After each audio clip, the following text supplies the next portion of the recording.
அந்த ஆராதனையின் முக்கியத்துவத்தை ஆதியாகமம் 4ஆம் அதிகாரத்தில் வாசிக்கும் போது 2 பேர் பலி செலுத்த போனாங்களாம். நான் இப்போ நிறைய இடங்கள் இது போகும்போது சில நேரம் சொல்லி கொடுக்கறது உண்டு. ஏன்னா சபை குறிப்பாக வாலிப பிள்ளைகள் இதெல்லாம் தெரிஞ்சுக்கணும். ஓகே, 2 பேர் பலி செலுத்த போனாங்களாம். பலி என்கிறது ஆராதனைக்கு அடையாளமாக இருக்கிறது.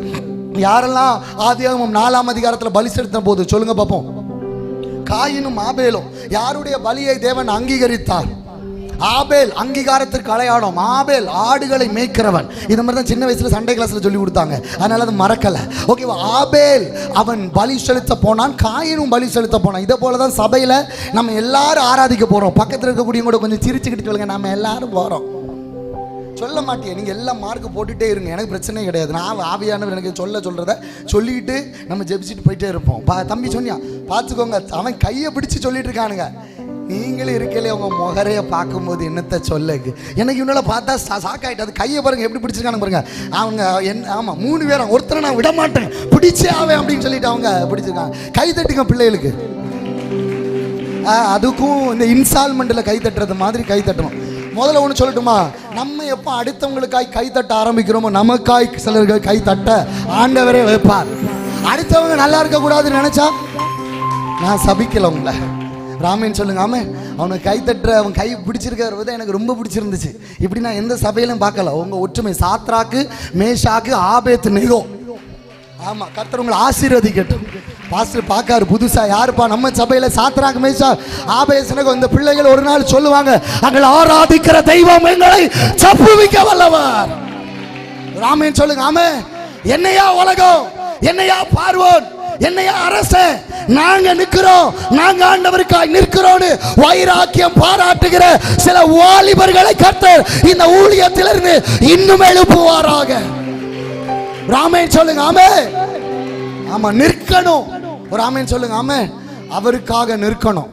காயினும் பலி செலுத்த போனா, ஆபேலும் பலி செலுத்த போனா. ஆதியாகமம் 4ஆம் அதிகாரத்தில் சொல்லப்பட்டிருக்கிறது.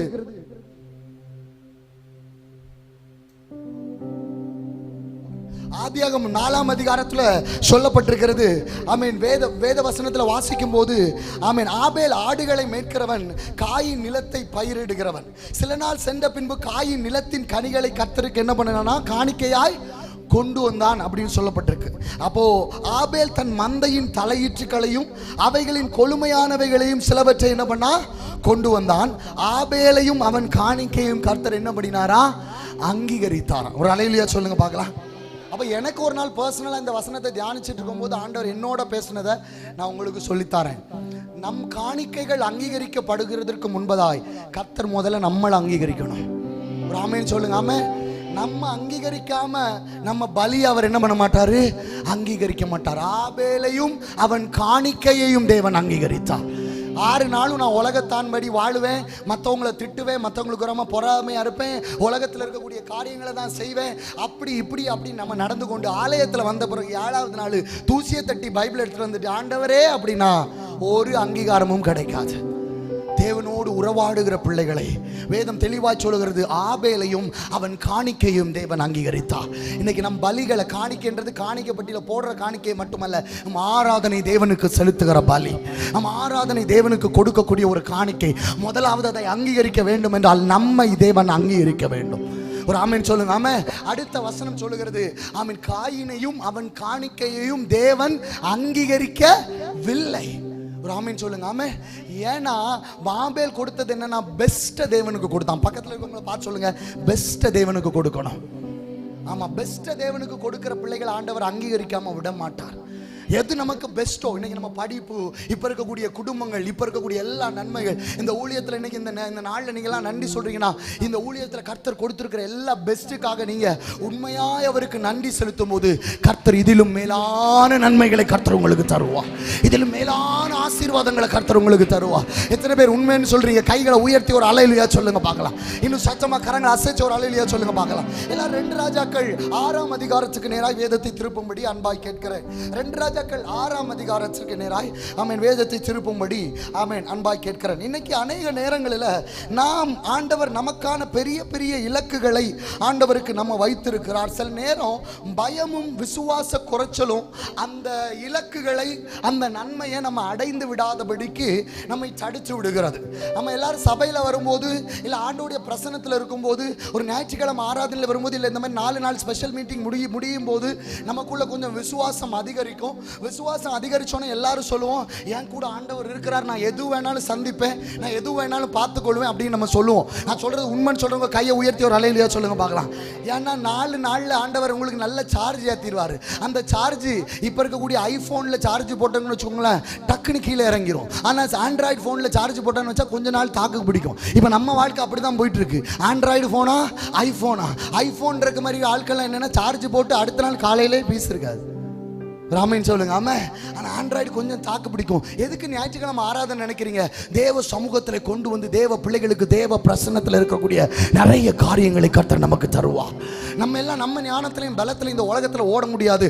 ஏனென்றால் நம்ம ஓடணும்னு பிரயாசப்பட்டு விழுந்த அநேக இடங்களை நாம் பார்த்திருக்கிறோம். சறுக்கி போன அநேக இடங்களை நாம் பார்த்திருக்கிறோம். நம்ம ஒழுங்காக தான் வாழ்வோம். நமக்கு விரோதமாக இருக்கக்கூடிய சத்துருக்கள், நமக்கு விரோதமாக எழுப்பி இருக்கக்கூடிய ஜனங்கள் நம்முடைய வாழ்க்கையை அழிக்க வேண்டும் என்று சொல்லி திட்டமிடுகிற அநேக காரியங்களை பார்த்து கொண்டிருக்கிறோம். இன்னைக்கு இந்த மீட்டிங்ல இருக்கக்கூடியவங்க ஒருவேளை என் வாழ்க்கையில் இது எனக்கு ஒரு பெரிய பிரச்சனையா இருக்கு, அது ஒரு பெரிய பிரச்சனையா இருக்கு, இந்த கூட்டம் எனக்கு விரோதமா எழும்பி வந்துட்டு, இல்ல இந்த வியாதி எனக்கு ஒரு பெரிய பிரச்சனையா இருக்கு, இந்த கடன் ஒரு பிரச்சனையா இருக்கு, இல்ல இந்த மனுஷர்கள் எனக்கு ஒரு பெரிய பிரச்சனையா இருக்குன்னு ஒருவேளை கேள்விக்குறியோட இருந்தீங்கன்னா 2 ராஜாக்கள் 6ஆம் அதிகாரம் 18ஆம் வசனத்தை வாசிக்கும் போது வேதத்தில் அங்கே ஒரு வசனம் சொல்லப்பட்டிருக்கிறது. யாராவது எடுத்து விரைவாய் வாசிக்கும்படி ஆமென். 2 ராஜாக்கள் 6ஆம் அதிகாரம் 16வது வசனத்தை வாசிக்கும் போது வசனம் சொல்லப்பட்டிருக்கிறது. வாசிக்க பார்க்கலாம். அதற்கு அவர், பயப்படாதே, அவர்களோடு இருக்கிறவர்களை பார்க்கிலும் நம்மோடு இருக்கிறவர்கள் அதிகம் என்றார். ஒரு ஆமென் சொல்லுங்க. ஆமா, கையை உயர்த்தி ஒரு அல்லேலூயா சொல்லுங்க. அல்லேலூயா. இன்னைக்கு இந்த நாளின் காலை நேரத்தில் இந்த ஓய்வு நாளின் ஆராதனையில் ஆண்டவர் ஒரு காரியத்தை ஆமென் நமக்கு நினைப்பூட்ட விரும்புகிறார். நம்ம அநேக நேரம் எதிரியுடைய பலத்தையே பேசி கொண்டிருக்கிறோம். அவங்க அப்படி இருக்கிறாங்க, இவங்க இப்படி இருக்கிறாங்க, அந்த சூழ்நிலையை சரி பண்ண முடியாது, இந்த காரியம் வந்துட்டா நம்ம விழுந்துருவோம், இவ்வளோ சுமை எனக்கு வந்துட்டு இதுல இருந்து என்ன யாரும் கீழே கொண்டு வர முடியாதுன்னு சொல்லி நமக்கு எதிராக இருக்கக்கூடிய அந்த பர்வதத்தை குறித்து, அந்த பிரச்சனை குறித்து, அந்த மனிதர்களை குறித்து, அந்த எதிராளிகளை குறித்து தான் நம்ம பெருசா நினைச்சிட்டு இருக்கிறோம். இதனால தான் நம்ம சில நேரம் விசுவாசத்தோட நிற்க முடியல, பயம் நமக்கு அதிகரித்து இருக்கிறது. ஆனால் இந்த காலை நேரத்தில் சபையே தேவ ஜனமே, கர்த்தருடைய வார்த்தைகளை கேட்கிற உனக்கு கர்த்தர் ஞாபகப்படுத்த விரும்புகிறார். உனக்குள்ளா இருக்கிறவர் பெரியவராக இருக்கிறார், உங்களோடு இருக்கிறவர் பெரியவராக இருக்கிறார். ஒன்றுமில்லாமல் இருந்து இந்த ஊழியத்தை இவ்வளவு தூரம் கர்த்தர் கொண்டு வர முடியும்னா, ஒன்றுமில்லாமல் இருந்து கர்த்தர் இந்த ஊழியத்தை இவ்வளவு தூரம் கட்டி எழுப்ப முடியும்னா, ஒன்றுமில்லாமல் இருந்த நிலைமை கர்த்தர் இந்த ஊழியத்தை கர்த்தர் இவ்வளவாய் உருவாக்க முடியுமானால், இந்த நாளின் காலை நேரத்தில் சொல்றாரு, உனக்கு எதிர்த்து நிற்கிற எல்லா காரியங்களை பார்க்கிலும் உனக்குள்ளாய் கிரியை செய்கிற தெய்வம், உனக்கு எதிராய் நிற்கிற எல்லா பிரச்சனைகளை பார்க்கிலும், உனக்கு எதிராய் நிற்கிற எல்லா போராட்டங்களை பார்க்கிலும், உனக்கு எதிராய் நிற்கிற எல்லா மனிதர்களை பார்க்கிலும் உன் தேவன் பெரியவர். அவர் பெரியவர். நம்புறவங்க கையை தட்டுகிற போதே கட்டுகள் விலகி போகட்டும்.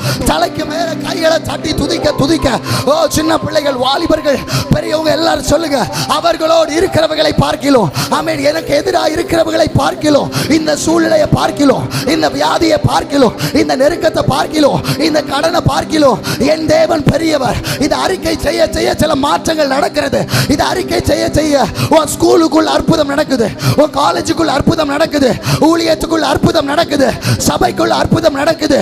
ஓ தனிப்பட்ட வாழ்க்கையில சில காரியத்தில் இருதயத்தில் கலங்கி கொண்டிருக்கிறார். கர்த்தர் சில அற்புதங்களை உனக்காய் செய்ய போகிறார். ஆமென் சொல்லுங்க. ஆமா, எந்த சூழ்நிலையில் இது நடக்க அப்படின்னு பாத்தீங்கன்னா, எலிசா தீர்க்கதரிசி தோத்தானிலே அவன் என்ன பண்ணியிருந்தானா, ஒரு புதிய ஒரு தீர்க்க தரிசன பள்ளியை நிறுவி அங்கே அவனோடு கூட இருந்த அநேக சீஷர்களோடு அவன் இருந்த ஒரு சமயத்தில் தான் இந்த சம்பவம் நேர்ந்து கொண்டிருக்கிறார். ஒரு காரியத்தை இந்த இடத்துல ஆண்டவர் எனக்கு நினைப்பூட்டுகிறபடினால நான் சொல்றேன். ஒரு ஸ்தலத்தில், ஒரு ஆராதனை செய்கிற ஸ்தலத்தில் கர்த்தர் ஒரு கூட்டத்தை கர்த்தர் நியமிக்கிறார் என்றால் அந்த கூட்டத்தின் மேலாய் கர்த்தருடைய பாதுகாவல் பயங்கரமாக இருக்கும். ஒரு ஆமென் சொல்லுங்க பார்க்கலாம். இன்னும் ஆழமா நான் போய் சொல்றேன். அந்த இடத்துல ஊழியம் செய்கிற ஊழியக்கார குடும்பத்தின் மேல கர்த்தருடைய பாதுகாவல் பயங்கரமாக இருக்கும்.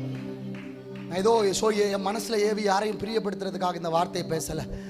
எலியாவுக்கு கீழாக இருந்து எலிசா கிருபைகளை பெற்று அடுத்த ஸ்தானத்தில் ஊழியத்துக்கு போகும்போது அவன் வேண்டி நின்றது ஒன்றே ஒன்றுதான், தேவன் அவருக்குள்ளாக கொடுக்கப்பட்டிருக்கிற அந்த வரங்களை கொடுக்க வேண்டும் என்பது. ஆனால் அந்த சூழ்நிலையில் எவ்வளவோ தடைகளை தாண்டி யோர்தான் அப்படி இப்படி நம்ம கிராஸ் பண்ணி போய் அந்த மேண்டில் அந்த போர்வையை பெற்றுக்கொண்டான். அந்த போர்வையை பெற்றுக்கொண்ட பிறகு எலியா செய்த ஊழியத்தை போல அல்ல, எலிசா செய்த ஊழியம் அதோடு வல்லமையாய் மாறினது. காரணம் எலிசா அல்ல, எலிசாக்குள்ளாய் கிரியை செய்கிற சர்வ வல்லமை உள்ள தெய்வம். ஒரு ஆமேன் சொல்லுங்க. ஆமே, கையை உயர்த்தி ஒரு அலையிலேயே சொல்லுங்க பார்க்கலாம். நான் விசுவாசிக்கிறேன் இந்த நாளில் இன்னொரு புதிய துவக்கத்தை இந்த ஊழியம் பார்க்கிற நாளில் கர்த்தர் ஒரு போர்வை இந்த சபை மேல போட போகிறார். ஒரு அபிஷேகத்தை இந்த சபை மேல போட போகிறார். ஓ, ஒரு அக்கினிமயமான தேவ மகிமையை இங்க இருக்கக்கூடிய சில பிள்ளைகள் மேல கர்த்தர் போட போகிறார். இதுவரைக்கும் எழும்பாத, இதுவரைக்கும் வெளியே வராத சில நன்மைகள் இயேசுவின் நாமத்தினால் இந்த ஊழியத்துக்குள்ள இருந்து வெளியே வர போகிறது. ஆமென் சொல்லுங்க. ஆமென். அப்போ சோத்தானில் எலிசா ஊழியம் செய்து கொண்டிருக்கும் போது என்ன நடந்தது என்று அந்த 6ஆம் அதிகாரத்தில் வாசிக்கும் போது, அந்த தோத்தான் அவன் அந்த இடத்துல ஊழியம் செய்து கொண்டிருந்தான் என்றால் அந்த அவன் இருக்கக்கூடிய மொத்த என்விரான்மெண்ட்டும் அவனுடைய கண்ட்ரோலுக்கு கீழே தான் தேவன் கொடுத்திருப்பான். ஒரு ஆமென் சொல்லுங்க. ஆமென். எத்தனை பேர் நீங்க எடுத்துக்கொள்றீங்கன்னு எனக்கு தெரியல. ஆண்டவர் இந்த ஊழியத்திற்கு ஏதோ இங்க இருக்கக்கூடிய கோட்டை மட்டும் உங்களுக்கு தரல. கர்த்தர் இங்க இருக்கக்கூடிய சில தேசங்களுக்கு கர்த்தர் உங்களுக்கு அதிகாரத்தை கர்த்தர் கொடுத்திருக்கிறார். இதை சுற்றி இருக்கக்கூடிய சில கிராமங்களுக்கு கர்த்தர் அதிகாரத்தை கர்த்தர் கொடுத்திருக்கிறார். ஆமென். இங்க நீங்க ஜெபிப்பீங்க, கர்த்தர் இந்த தேசத்துல நடக்கிற சிலவைகளை உங்களுக்கு கர்த்தர் வெளிப்படுத்துவார். அப்படிப்பட்ட நாட்கள் இயேசுவின் நாமத்தினால் வரப்போகிறது. ஆமென் சொல்லுங்க பார்க்கலாம். கரங்களை உயர்த்தி ஹல்லேலூயா சொல்லுங்க. ஹல்லேலூயா. அதாவது எலிசா வாழ்ந்து கொண்டிருக்கிற நாட்களிலே என்ன நடந்தது என்று பார்த்தால் அங்கே ஒரு சூழ்நிலை சொல்லுகிறது. ஆமென். 16ஆம் அதிகாரம் அந்த 8ஆம் வசனம், அக்காலத்தில் சீரியாவின் ராஜா இஸ்ரவேலுக்கு விரோதமாய் யுத்தம் பண்ணி இன்னென்ன ஸ்தலத்திலே பாளையம் இறங்குவேன் என்று தன் ஊழியக்காரரோடு என்ன பண்ணினார்? ஆலோசனை பண்ணினான். எல்லாரும் வசனத்தை எடுத்து வாசிங்களா? திருப்பி ஒருக்கா நம்ம வாசிக்க போகிறோம். வாசிக்காதவங்க என்னோடு கூட இணைந்து வாசிங்க. 2 ராஜாக்கள் 6ஆம் அதிகாரம் அதன் 8ஆம் வசனம், அக்காலத்தில் சீரியாவின் ராஜா இஸ்ரவேலுக்கு விரோதமாக யுத்தம் பண்ணி இன்னென்ன ஸ்தலத்திலே பாளையம் இறங்குவேன் என்று தன் ஊழியக்காரரோடு என்ன பண்ணினா? ஆலோசனை பண்ணினா. ஒரு காரியத்தை உங்களுக்கு நான் தெளிவாய் சொல்லணும். எங்கெங்கெல்லாம் ஆண்டவருக்காய் உண்மையாய் ஜனங்கள் நிற்கிறார்களோ எதிர்ப்புகள் வருகிறது. அது நார்மலி நடக்கக்கூடிய ஒரு விஷயம். ஒரு ஆமென் சொல்லுங்க. ஆமென். தோத்தானிலே தேவனுடைய பிரசன்னம் இறங்கக்கூடிய ஒரு இடத்துல கர்த்தருக்காய் நிற்கிற ஒரு ஊழியக்காரன் இருக்கிறான். ஆனால் அங்கே இருக்கக்கூடிய இஸ்ரவேல் ஜனங்களை அழிக்கும்படி சீரிய ராஜா சில திட்டங்களை போடுகிறார். அவரோடு கூட இருக்கக்கூடிய ஊழியக்காரரை கூப்பிட்டு வச்சு, இல்லை அவங்களோட இருக்கக்கூடிய சில ஜனங்களை கூப்பிட்டு வச்சு அவங்க இருக்கக்கூடிய ஸ்தலத்துக்குள்ளே தான் திட்டம் போடுறான். ஆனால் என்ன நடக்குது தெரியுமா? ஒரு அபிஷேகம் பண்ணப்பட்டவன், ஒரு தேவனால பிரித்தெடுக்கப்பட்டவன் ஒரு மனுஷன் ஒரு ஊழுக்குள்ள இருந்தா, அவன் நல்லா ஜெபிக்கிறவனா இருந்தா, கர்த்தர் அந்த மகனுக்கு வெளிப்படுத்தாம எந்த ஒரு காரியத்தையும் செய்ய மாட்டான். ஒரு அல்லேலூயா சொல்லுங்க. அல்லேலூயா. கைகளை உயர்த்தி சத்தமா ஒரு அல்லேலூயா சொல்லுங்க. இப்போ ஆமென். அவர்களுக்கு விரோதமாய் ஒரு கூட்டம் எழும்பி அங்கே சில திட்டங்களை போட்டு கொண்டிருக்கிறது. என்ன நடக்குதுன்னு பார்த்தீங்கன்னா அடுத்த வசனத்தில் இப்படி சொல்லப்பட்டிருக்கிறது. ஆகிலும் தேவனுடைய மனுஷன் இஸ்ரவேலின் ராஜாவிடத்தில் ஆள் அனுப்பி இன்னென்ன இடத்திற்கு போகாதபடிக்கு எச்சரிக்கையாயிரும், சீரியர் அங்கே இறங்குவார்கள் என்று சொல்ல சொன்னான். ஒரு ஆமென் சொல்லுங்க. ஆமென். கையை உயர்த்தி ஒரு அல்லேலூயா சொல்லுங்க பார்க்கலாம். எலிசாவுக்கு எந்த விதமான உலக பிரகாரத்தில் இருக்கிறது போல ஆமென் எந்த கேமராவும் அவனுக்கு காமிச்சு கொடுக்கல. உலகத்தில் இருக்கக்கூடிய எல்லா அட்வான்ஸ்மெண்ட்டும் எலிசாவுக்கு அதை வெளிப்படுத்தல. ஒரு தேவ ஜனத்திற்கு விரோதமா ஏதாவது அழிவு, ஏதாவது ஒரு பாதிப்பு வருகிறதுனா அந்த பட்டணத்தில் இருக்கக்கூடிய தேவ மனுஷர்களுக்கு தேவன் அதை வெளிப்படுத்துவார். எலிசாவுக்கு அதை வெளிப்படுத்தி கொடுத்தார். ஒரு ஆமென் சொல்லுங்க. ஆமென்.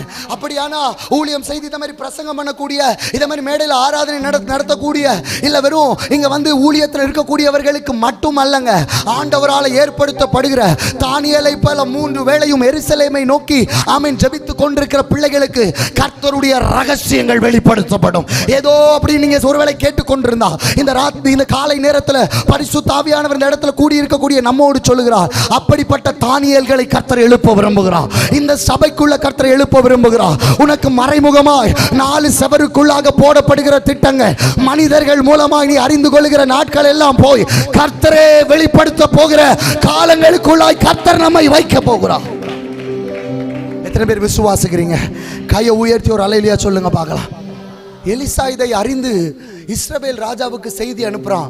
பாருங்க, எதிராளி நம்ம அழிக்கிறதற்கு இப்படிலாம் திட்டம் போடுறான், இன்னென்ன இடத்துல ஆட்கள் அனுப்புங்கன்னு சொல்லும்போது, நான் நேரம் இல்லாதபடி துரிதமாய் வசனத்துக்கு நான் வருகிறேன். என்ன நடக்குது? அடுத்தடுத்த வசனத்தில் பார்த்தீங்கன்னா, முதல்ல தேவ ஜனங்களுக்கு விரோதமாய் ஒரு பிளானிங், ஒரு திட்டம் போடப்படுகிறது. அதை தான் நம்ம வாசிச்சோம். அடுத்த வசனத்தில் சொல்லப்படுகிறது, அந்த திட்டத்தை ஜெபிக்கிற ஜனங்களுக்கு கர்த்தர் வெளிப்படுத்துகிறார். இன்னைக்கு நல்லா புரிஞ்சு கொள்ளுங்க.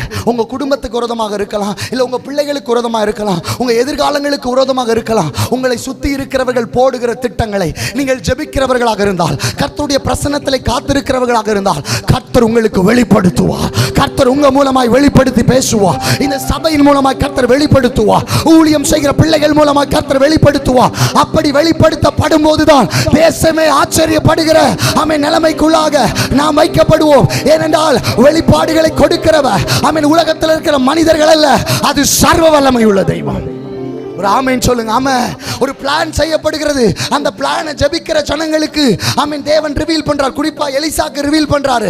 அடுத்தது என்ன நடக்குதுன்னா, ஒரு அலர்ட்டை கொடுக்கிறார் எலிசா. இந்த இடத்துல சீரியா ராஜா, இஸ்ரவேலின் ராஜாவே, சீரிய படை இங்க நமக்கு விரோதமாக வரப்போகிறது, நீங்க உடனே ஆள் அனுப்புங்கன்னு சொன்ன உடனே ஆமென் இஸ்ரவேல் ராஜா என்ன பண்றாருன்னு பாத்தீங்கன்னா, அவன் எதிர்பார்க்காத விதத்தில் அங்க ஆட்களை அனுப்பி ஒரு பாதுகாவலுக்கு நிறுத்துகிறார். ஒரு ஆமென் சொல்லுங்க. ஆமென். கையை உயர்த்தி ஒரு அல்லேலூயா சொல்லுங்க. இன்னைக்கு கடைசி நாட்கள்ல ஆண்டவருக்காய் வைராக்கியம் பாராட்டுகிற பிள்ளைகளுடைய வாழ்க்கையில் இந்த மாதிரி காரியங்கள் நடக்க போகிறது. ஜெபிக்கிற நம்ம இடத்துல கர்த்தர் சில காரியங்களை வெளிப்படுத்துவார். உலகத்தில் கூடிய மனிதன் இடத்துல நம்ம ஆலோசனை கேட்க போக மாட்டோம். கர்த்தர் பிரசன்னத்தில் இருந்து அவர் நமக்கு காட்டுகிற சில வழிகளுக்கு நேராய் நாம் நடத்தப்படும் போது அடுத்தது என்ன நடக்கும் தெரியுமா? உனக்கு எதிராய் வரவனுடைய ஆமென் மண்டை குழம்பி போயிடும். ஒரு ஆமென் சொல்லுங்க. ஆமென். கையை உயர்த்தி ஒரு அல்லேலூயா சொல்லுங்க பார்க்கலாம்.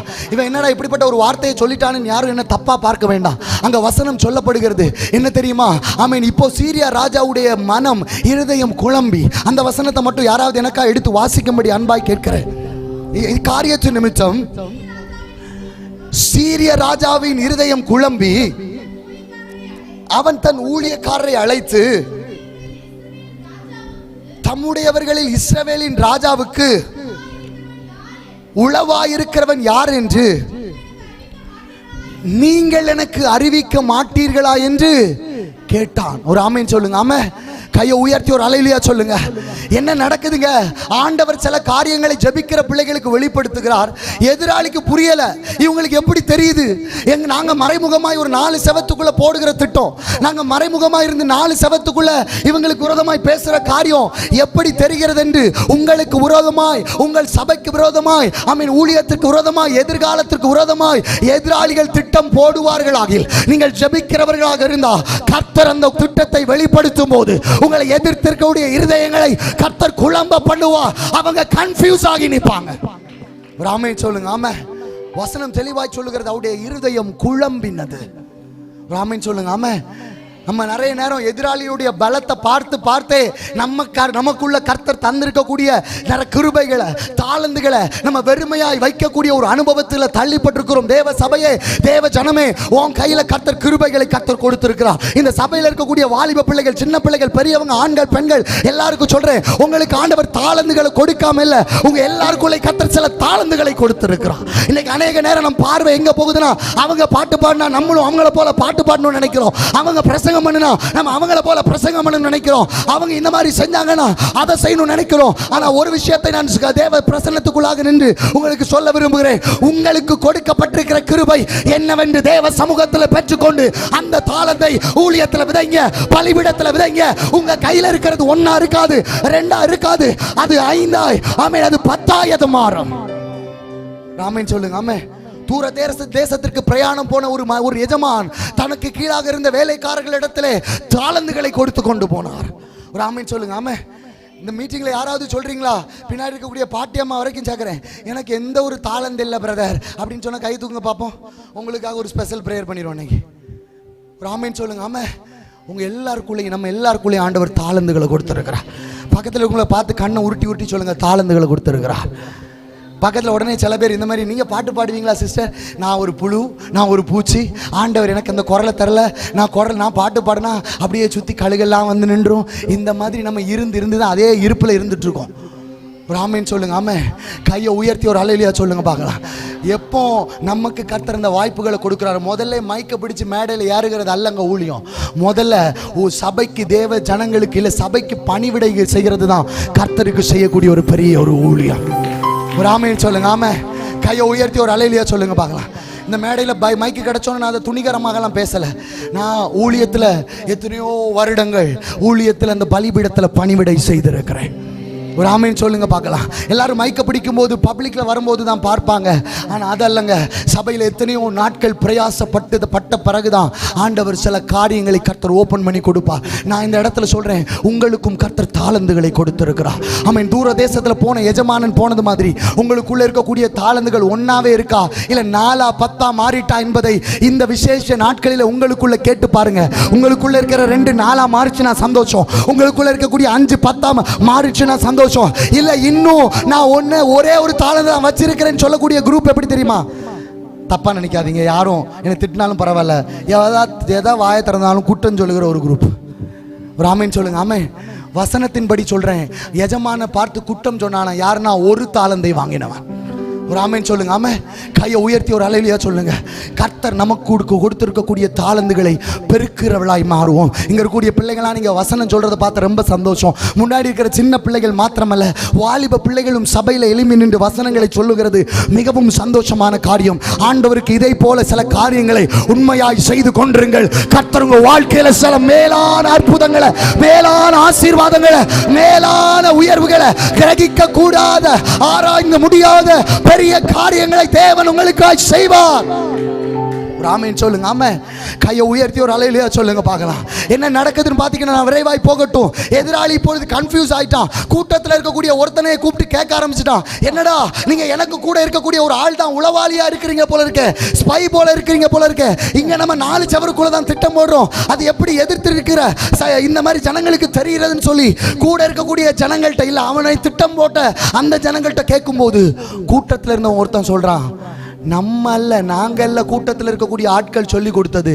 அங்கே ஒரு ஜெபிக்கிற மனுஷனை தேவன் எழுப்பி வைத்திருக்கிறார். ஒரு ஆமென் சொல்லுங்க. ஆமே.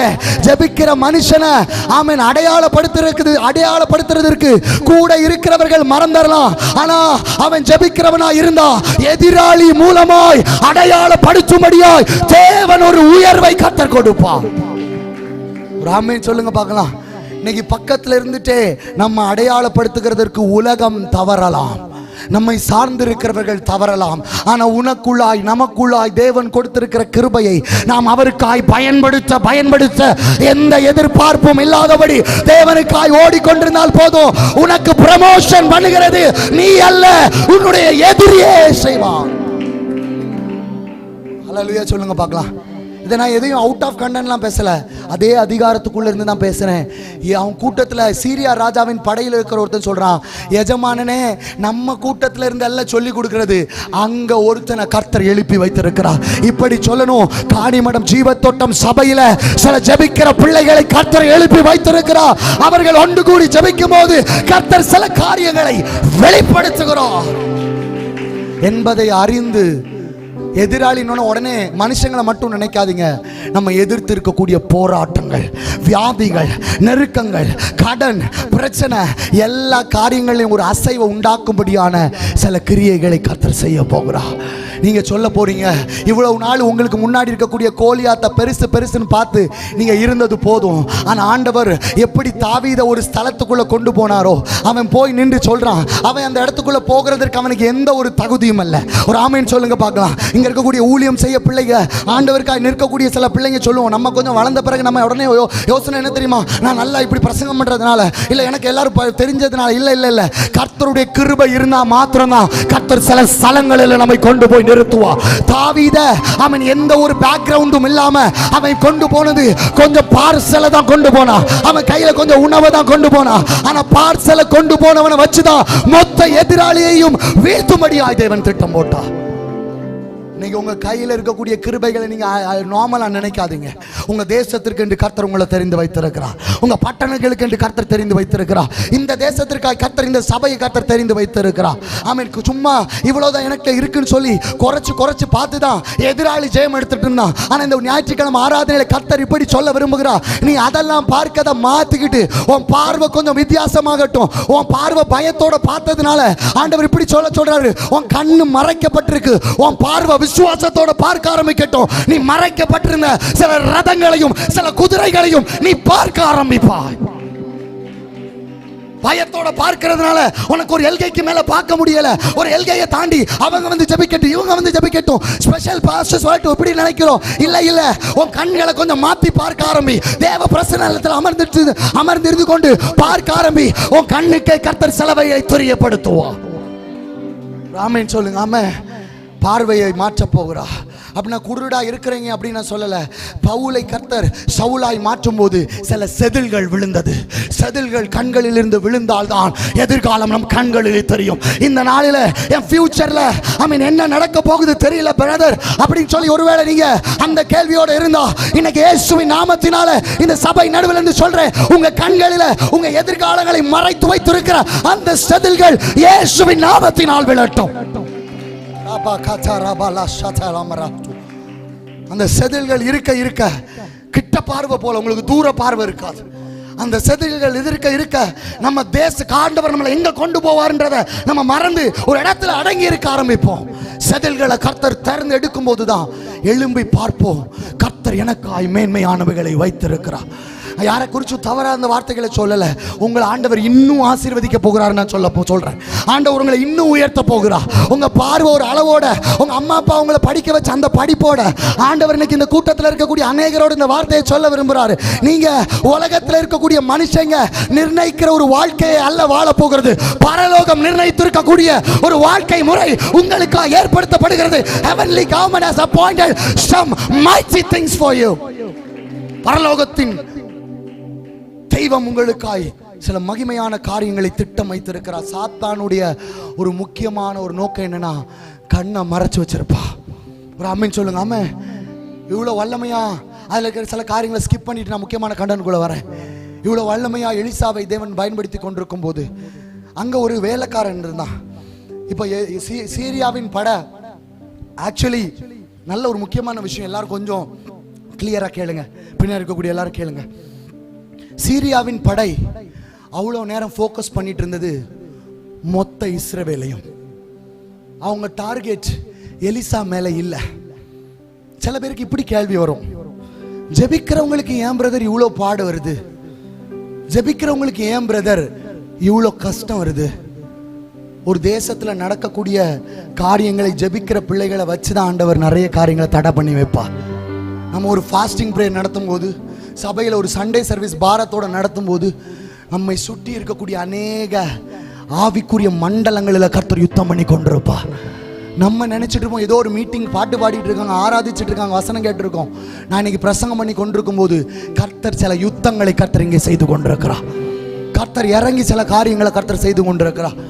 சீரிய ராஜாவுடைய படை இஸ்ரவேலை நோக்கி கொண்டிருந்த அந்த படையுடைய ஃபோக்கஸ், அந்த ஜூமிங் அப்படியே மாறி, இங்க கேமரா எனக்கு முன்னாடி வச்சிருக்காங்க, எலிசா மேலே வந்தது.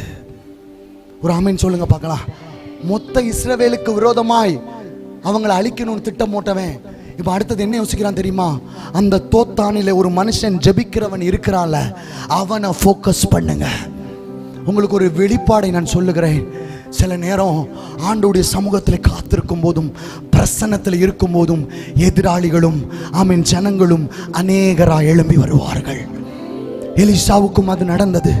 வசனத்தில் சொல்லப்பட்டிருக்கிறது, அவனுக்கு விரோதமாய் ஃபோக்கஸ் மாறி அங்கே ஒரு கூட்டமே அவனுக்கு விரோதமாய் எழும்பி வந்தது. எழும்பி வந்தபோது என்ன நடந்துச்சு தெரியுமா? அங்கே இருக்கக்கூடியவன் கண்ணில் செதிலோட இருக்கக்கூடிய ஒரு வேலைக்காரன் இருந்தான். அந்த வேலைக்காரன் யாருன்னு பார்த்தீங்கன்னா, நாகமான் ஒரு அற்புதத்தை பெற்று அதுக்கு முந்தின அதிகாரத்தில் கேயாசி தான் எலிசாவுக்கு பணிவிடையாளனாக இருந்துட்டு இருந்தான். ஒரு ஆமேன் சொல்லுங்க. ஆமேன். அதை குறித்து நான் பிரீஃபாக சொல்லணும், டைம் இல்லை, நான் முடிச்சுட்டேன்.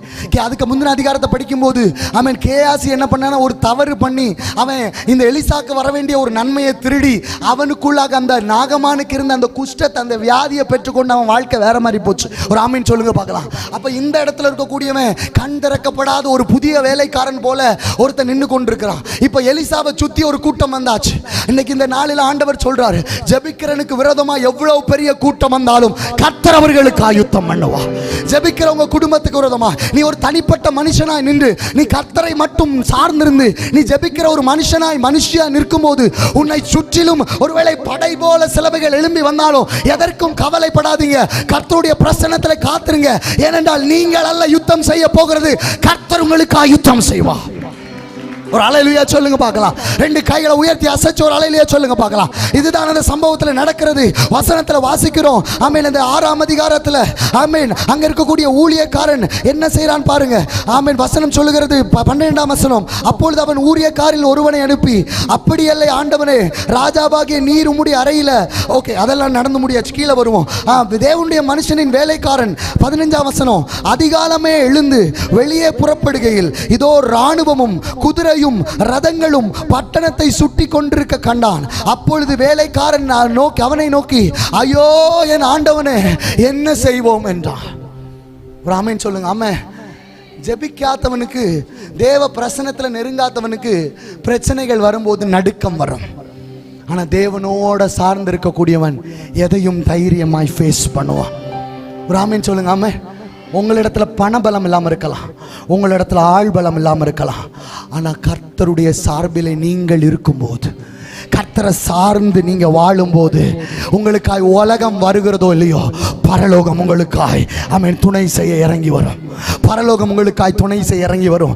என் குடும்பத்துக்கு என் கண்ணோக்க யாருமே இல்லையே, என் பிள்ளையை தூக்கிவிட யாருமே இல்லையே, எனக்கு இந்த வேலை காரியத்தில் எனக்கு ஆமென் எனக்கு பெர்மிஷன், இந்த ஒரு முன்னேற்றத்திற்கு எனக்காக நிற்கிறதுக்கு யாருமே இல்லையே அப்படின்ற ஒரு சூழ்நிலையில் இருந்தீங்கன்னா, அந்த உலகத்தில் சார்ந்திருந்தோன்னா, அந்த வேலைக்காரனை போல ஆமென் எஜமான்ட்ட எலிசாட்ட போய் ஓடி போய் சொல்லுவோம், ஐயோ நான் என்ன செய்யணும்னு எனக்கு தெரியலையே, ஏன்னா கண்களில் சிலவைகள் மறைக்கப்பட்டிருந்தது.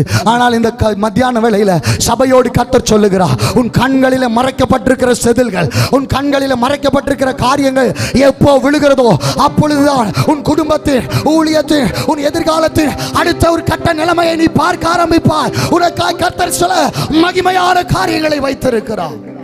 ஒரு எல்கை கோட்டுக்குள்ள நீ நிற்கும் போது ஒரு அளவுல தான் உன்னால போக முடியும். ஆனா இந்த நாளின் மத்தியான வேளையில் பரிசுத்த ஆவியானவர் சபையோடு இப்படி சொல்லுகிறார், ஆமென், கர்த்தர் நீ நிர்ணயிக்கிற ஒரு அளவில் இல்ல, உனக்காய் கர்த்தர் பெரிய திட்டங்களை வைத்திருக்கிறார். விரைவாய் சொல்ல விரும்புகிற நேரம் ஆயிடுச்சு. என்ன நடக்குதுன்னு பார்த்தீங்கன்னா, எலிசா போய் அவனுக்கு எக்ஸ்பிளைன்லாம் பண்ணல. அவன் ஏன்னா எலிசா தேவனோடு நெருங்கி இருந்தான், அவன் தேவ பிரசன்னத்தை சார்ந்திருந்தான். எந்த எதிரி அவனை சுற்றி வந்து நின்னுச்சோ, அவனை சூழ்ந்து வந்து நின்னுச்சோ, அவனுக்கு அப்பமே ஜிபிஎஸ் மூலமா எல்லா இன்ஃபர்மேஷனும் உடனே இன்ஸ்டால் ஆயிருக்கும் பரலோக கவர்மெண்ட்ல இருந்து. ஒரு அல்லேலூயா சொல்லுங்க பார்க்கலாம். ஏனென்றால் அவனுடைய கான்டாக்ட் டைரக்டா ஹெவனோடு இருந்துச்சு, அவனுடைய கான்டாக்ட் தேவ பிரசன்னத்தோடு இருந்துச்சு. அவன் போய் வேலைக்காரன் சொன்ன ஒரு காரியத்தை கேட்டு பயப்படல, நடுங்கல. என்ன செஞ்சான் தெரியுமா? முதல்ல அவன் போய் அங்க ஒரு ஜெபம் பண்றான், இவனுடைய கண்ணை திறந்தருளும் ஆண்டவரே. ஆமென் சொல்லுங்க. ஆமென். கையை உயர்த்தி ஒரு அல்லேலூயா சொல்லுங்க பார்க்கலாம். ஒரு நார்மலான ஒரு மனுஷனால இப்படி போய் வைராக்கியமா ஜெபிக்க முடியாது.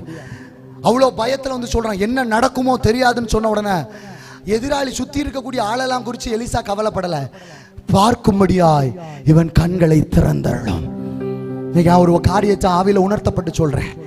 இந்த ஊழியத்தை கர்த்தருடைய ஆவியானவர் துவங்கினபடியினால் இந்த ஊழிய எல்கைகள் முழுவதும் கர்த்தருடைய பாதுகாவல் இருக்கிறது. இந்த சபையை முழுவதும் கர்த்தர் பாதுகாத்து கொண்டிருக்கிறார். ஊழியக்காரரை, குடும்பங்களை, தேவ ஜனங்களை, ஆராதிக்கிற பிள்ளைகளை, வாலிப பிள்ளைகளை, ஊழியத்துக்கு ஒத்தாசையா இருக்கக்கூடிய பிள்ளைகளை கர்த்தர் பாதுகாத்து கொண்டிருக்கிறார். நீங்க ஆவிக்குரிய ஒரு பார்வையில் பார்க்க ஆரம்பிச்சா உங்க கண்களில் எல்லாம் தெரியும். நீங்க ஆவிக்குரிய சில செதில்கள் உங்களை மறைக்கப்பட்ட ஒரு நிலைமையில பார்த்து கொண்டிருந்தீங்கன்னா எல்லாம் வித்தியாசமா தெரியும். உங்களுடைய கண் திறக்கப்பட்ட போது என்ன நடக்குது தெரியுமா? எதிர இருக்கக்கூடிய அக்னிமயமான ரதங்கள், அக்னிமயமான குதிரைகளை அவர்கள் பார்க்க ஆரம்பித்தான். அவனுக்கு ஆச்சரியமா இருந்தது. நீங்க நினைக்கிறீங்க ஏதோ ஜெபிக்கிற ஒரு நேரத்துல, ஒரு கூட்டத்தில் வந்து நிற்கிற நேரத்துல மட்டுமல்லங்க, தேவனோடு எப்பொழுதும் உறவாடுகிற ஒரு தேவ பிள்ளைக்காய் கர்த்தர் எப்பொழுதும் இறங்கி நிற்பார். எப்பொழுதும் அவருடைய பிரசன்னம் ஆமென் அந்த பிள்ளைகளை தாங்கும். எப்பொழுதும் ஏதோ ஒரு டெஸ்டினில, ஒரு ஸ்பெஷல் மீட்டிங்ல ஒரு நபரை சந்திக்கும் போது மட்டுமல்லங்க, அப்படிப்பட்ட ஒரு ஐக்கியத்தை தான், அப்படிப்பட்ட ஒரு ஆவிக்குரிய உறவை தான் கர்த்தர் நம்மோடு, சபையோடு இந்த கடைசி நாட்களிலே எதிர்பார்க்கிறார். ஒரு ஆமீன் சொல்லுங்க. ஆமென். அந்த சூழ்நிலையில தான் எலிசா சொல்றான், நீ மாம்ச கண்ணில் பார்த்து சொல்ற அவர்களோடு இருக்கிறது பெருசுன்னு, பட் ஆவிக்குரிய கண்களை பார்த்து சொல்றேன், அவர்களோடு இருக்கிறவர்களை பார்க்கலாம் நம்மோடு இருக்கிறவர்கள் அதிகம். ஒரு ஆமீன் சொல்லுங்க. ஆமென். கிதியோன்ட்ட ஒரு பெரிய படையே இருந்துச்சுங்க. குறைச்சு 300 கொண்டு வந்தாரு. 300 பேர் போதும் கர்த்தர் பெரிய காரியங்களை செய்ய. ஒரு அல்லேலூயா சொல்லுங்க. அல்லேலூயா. சத்தமா கரங்களை அசைத்து ஒரு அல்லேலூயா சொல்லுங்க. தன்னால எல்லாம் பயின்று விட்ட ஒரு சவுலும் மொத்த படையும் நல்ல மிலிட்டரியில உள்ள எல்லா ட்ரைனிங் எடுத்துக்கிட்டு கவசங்களை வச்சுட்டு கேடகத்தை வச்சுட்டு ரெடியா நிற்கும் போது ஒரே மனிதன் போதும் கோலியாத்தை மேற்கொள்ளுகிறதற்கு. ராமன் சொல்லுங்க. ஆமென். அவன் மொத்த ஒரு ஜெயிண்ட் போல எதிரா நின்னு இன்னைக்கு உங்க பிரச்சனை பெருசா நின்னு உங்களை பயமுறுத்தி கொண்டிருக்கலாம். நீங்க கர்த்தர் நம் சார்பில் நிற்கும் போது, அதே பலத்தோட நீங்க போய் நிற்கும் போது, ஆமென், ஆண்டவர் இந்த இடத்துல என்ன கொண்டு வந்ததற்கு ஒரு முகாந்திரம் இல்லையோ அப்படின்னு தாவீது சொன்னது போல, இந்த ஊழியத்துல கர்த்தர் உங்களை வைத்திருக்கிறது, இந்த ஊழியத்துல கர்த்தர் உங்களை சேர்த்திருக்கிறதற்கு, இந்த ஊழியத்தை செய்கிறதற்கு கர்த்தர் ஒரு முகாந்திரத்தோடு உங்களை ஏற்படுத்தி இருக்கிறார். ஆமென் சொல்லுங்க. ஆமென். சில பலவான்களை நீங்கள் தகர்க்க போகிறீர்கள். எல்லாரும் எழும்பி நிற்போம் ஆண்டவருடைய பிரசன்னத்தில். சில பலவான்களை நீங்கள் தகர்க்க போகிறீர்கள். அநேக காரியங்கள் சொல்லணும், நேரம் ஆயிடுச்சு, நான் முடிக்கிறேன். சில பலவான்களை நீங்கள் தகர்க்க போகிறீர்கள். நீங்க இதுவரைக்கும் பார்த்ததல்ல, இதுவரைக்கும் நீங்க பெற்றுக்கொண்டதல்ல, இதிலும் மேலானவைகளை, இதிலும் மேலானவைகளை, இதிலும் மேலானவைகளை கர்த்தர் உங்களுக்கு கொடுக்க போகிறார். இதிலும் மகிமையானது கர்த்தர் கொடுக்க போகிறார். அவர்களோடு இருக்கிறவர்களை பார்க்கலாம் உங்களோடு இருக்கிறவர் பெரியவர். அவர்களோடு இருக்கிறவர்களை பார்க்கலாம் உங்களோடு இருக்கிறவர் அதிகம் என்பதை எலிசா அவன் தன்னுடைய வேலைக்காரனுக்கு அவன் ப்ரூவ் பண்ண மாத்திரத்திலே அவன் கண்கள் திறக்கப்பட்ட போது அவனை சுற்றி இருக்கக்கூடிய அக்கினிமயமான ரதங்கள், அக்கினிமயமான குதிரைகளை ஆண்டவர் அவங்க கண்களுக்கு முன்பதாய் காண்பித்து கொடுத்தார். எல்லாரும் இருக்கடங்கள் அப்படியே கரங்களை தட்டி ஒரு 2 நிமிஷம் ஜெபிச்சு பாசு கையில நான் கொடுக்க போகிறேன். எல்லாரும் அப்படியே ஜெபிக்க போறீங்க. ஓரி பாலா ஷாதாலா பாலா சூரா லேகா பாலா சூராமா அப்படியே ஜெபிக்க பார்க்கலாம். உங்க கண்கள் திறக்கப்படட்டும், உங்க கண்கள் திறக்கப்படட்டும். நீங்க நினைக்கிற அளவில் அல்ல, நீங்க நினைக்கிற அளவில் அல்ல ஆண்டவர் உங்களை வைக்க போறது. நீங்க நினைக்கிற அளவில் அல்ல கர்த்தர் உங்களை உயர்த்த போகிறது. இந்த ஊழியத்தை கர்த்தர் கொண்டு போகிறது நம்ம வைத்திருக்கக்கூடிய ஒரு எல்லை கோட்டில் அல்ல. கர்த்தர் மேலானதை திட்டம் பண்ணி இருக்கிறார். கர்த்தர் மகிமையானதை திட்டம் பண்ணி இருக்கிறார். கர்த்தர் நினையாத சில காரியங்களை திட்டம் பண்ணி இருக்கிறார். அவன்கிட்ட இருக்கக்கூடியது மாம்ச புயம், ஆனா நம்மளோடு இருந்து கிரியை செய்கிறவர் சர்வ வல்லமையுள்ள தெய்வம். சபையார் எல்லாரும் தலைக்கு மேல கரங்களை தட்டி துதிக்கிற போதே எலிசாவை சூழ அந்த தோத்தானுக்குள்ளாக ஒரு அக்கினிமயமான ரதம், ஒரு அக்கினிமயமான குதிரை இறங்கினது போல இப்பொழுதே ஜெபிக்கிற பிள்ளைகளுக்கு, சபைக்கு, ஊழியம் செய்கிற அருமையான தாசருக்கு, குடும்பத்திற்கு கர்த்தருடைய பாதுகாவல் இன்னும் மேலானதை பார்க்க, இன்னும் மேலானதை செய்ய, இன்னும் மேலானதை பெற்றுக்கொள்ள ஒரு கிருபை, ஒரு அபிஷேகம், ஒரு வல்லமை, ஒரு பலன் இப்பொழுதே ஊற்றுகிறார். பெற்றுக்கொள்ளுங்க பார்க்கலாம். பெற்றுக்கொள்ளுங்க. தடைகள் விலகட்டும், செதில்கள் விலகட்டும். ஒரே பாலா ஸ்ரீதாரபா லேக்ரபாஷியா லேம்ரஹாதே லேப்ரோஹோச்சோ லேதனா. இந்த பிரச்சனை வந்துட்டு, இந்த போராட்டம் வந்துட்டு எனக்கு விரோதமா எழுப்பி நிற்கிறாங்களே, அப்படி இப்படி யோசிக்கிற காரியங்கள் எல்லாம் இயேசுவின் நாமத்தினால் மாறி போகிறது.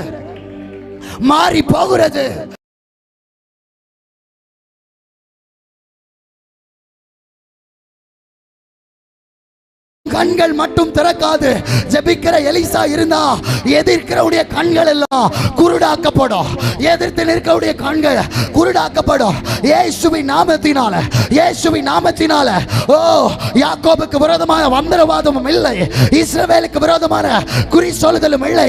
தேவ பிள்ளைகளுக்கு விரோதமாய் எழும்புகிற எல்லா ஆயுதங்களும் வாய்க்காதே போகட்டும்.